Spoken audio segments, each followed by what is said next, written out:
Stephen Colbert mocks Trump over last-minute inauguration change. Stephen Colbert has reacted to Donald Trump's return to the White House, mocking the president for his last-minute decision to relocate the inauguration indoors due to winter temperatures. Days before the Monday, January 20 ceremony, the transition team announced that for the first time in decades, the elaborate event, which commonly takes place outside on the steps of the Capitol, would be held inside the Capitol Rotunda.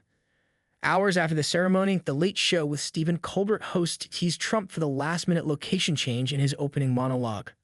It was a frigid day down in Washington, so at the last minute, Trump moved his inauguration indoors. Totally understandable, so Mr. President, it is with the utmost respect that I say, oh, was the big, strong, greatest president ever feeling a little chilly?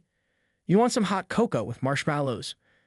Switching from a mocking baby voice back to his regular voice, he concluded, you weathercock. Colbert further made fun of the president for citing President Ronald Reagan's indoor 1985 inauguration as inspiration for the venue change.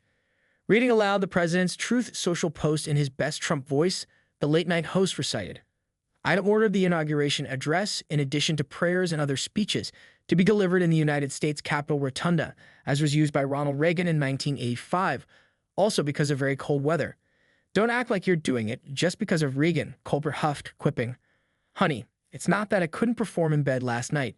It's just that out of respect for President Carter, I'm flying at half-staff.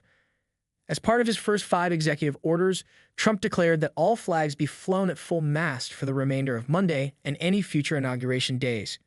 The order came after he had complained that the American flags around the Capitol would only be flown at half-mast during his inaugural celebrations in honor of President Carter, who died on December 29 at the age of 100.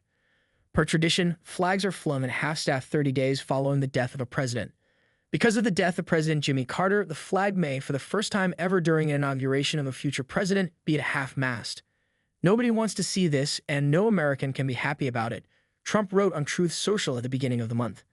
Elsewhere in his monologue, Colbert called out Americans for turning a blind eye to Trump's previous actions and electing him to office yet again. How do you make sense of today? How did we get here? The comedian asked. Well, Secretary of Defense Don Rumsfeld had these famous axioms. He had 3 of them. There was known knowns, things that you know that you know.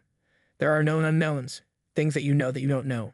And then there are unknown unknowns, things that you don't know that you don't know. He said that last group was the most dangerous. But he never completed the quartet of the possible combinations. Colbert continued.